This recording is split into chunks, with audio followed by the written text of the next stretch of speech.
So I want to talk about the Trinity, and I'm actually gonna be slightly apologetic to it, but mainly I'm gonna just discuss it. Really, I'm not gonna give a 100% clear answer, but I'm gonna give some indication that it's not out of the place of it being part of Christianity in terms of biblical sources.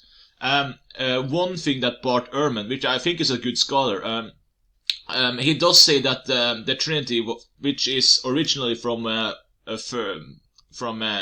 5:7, maybe it's let's see here. Let's see, John Gospel, Trinity Bible verse, because maybe it was a little bit wrong here. Let's see. Yeah, I think it's here. Because I do think that's more like a weird thing I put here. Here it is. Let's see. Okay, in the beginning was the Word, and the Word was with God, and the Word was God. He was with God in the beginning. Through him all things were made. Without him nothing was made that has been made. In him was life, and that life was the light of all mankind. The light shines in the darkness, and the darkness has not overcome it. Let's read the full chapter. There was a man sent from God whose name was John. He came witness. Come on.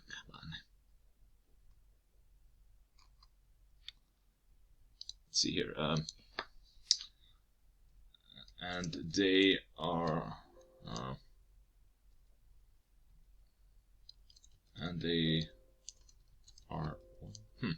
Let me try. I know it's supposed to be here. Sorry, it takes such a long time here. I'm prepared.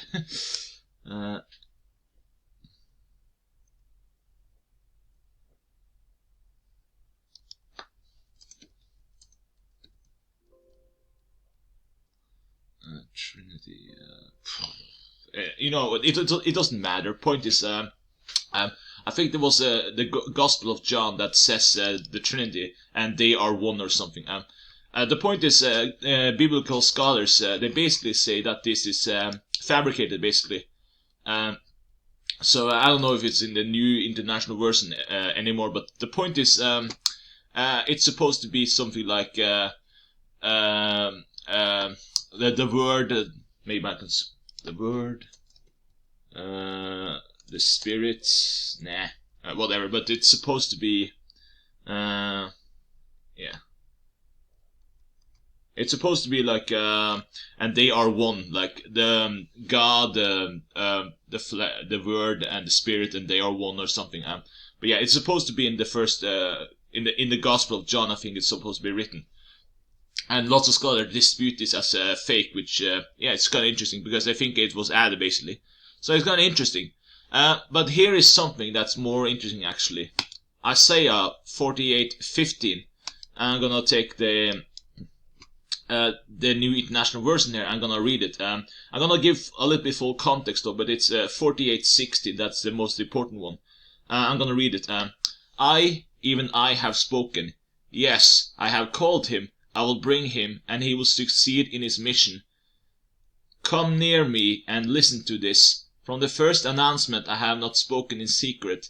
At the time it happens, I am there. And now the sovereign Lord has sent me endowed with his Spirit. I guess I'm gonna take 17 just so we don't think I'm lying to you here. Maybe I should have written it like this. Let's see here. This is what the Lord says. Your Redeemer, the Holy One of Israel. I am the Lord your God, who teaches you what is best for you, who directs you in the way you should go. Okay, so you probably get that this is talking about something, future prophecy here. This is what the Lord says, your Redeemer, the Holy One of Israel. So, yeah, I think that's what it means, isn't it? I'll bring him and he will succeed in his mission. Yeah, probably talking about the Messiah, probably, don't you think? I mean, you could disagree on that one, but that's probably the image I get here. So, what's the interesting part about 16 here? Because it's basically this one. And now the sovereign Lord has sent me endowed with His Spirit. So that can kind of be like a sort of a reference to the Trinity in terms of He's sending someone and He's endowed with His Spirit. That's kind of inclining that they're kind of one thing. But there can be some counter argument to say that it doesn't really say it directly that they are one thing. They're more like God has endowed him with some kind of spirit. So it can be kind of a reference to that, but I guess the counter argument is that it doesn't hold up. So, but I just want to say that in terms of where there may have been like a reason to add this doctrine of Christianity, that's probably why, and that's why I find interesting about this old text here. I'm gonna search up. I'm gonna go with the Greek Bible, or at least some transition to it, just to see.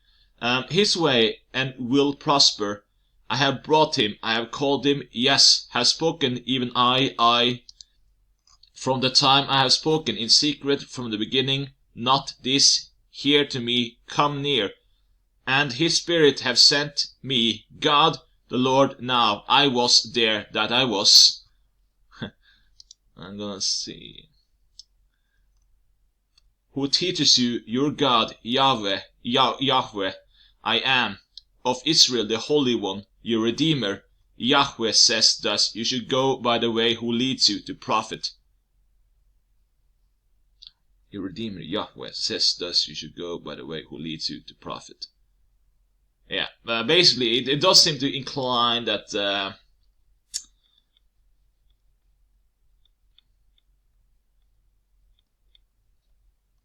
basically it does seem to incline that there's some kind of guy that's supposed to be endowed with His Spirit. So that may be where the whole oneness of it comes from, in terms of God, Jesus, and the Spirit kind of being interchanged with one another as some kind of instrument of the Almighty, basically.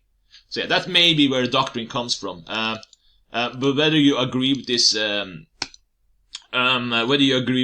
guess it's more of a doctrine talking point. But basically, it's some form of I guess you can kind of call it the Christian apologeticism of this one.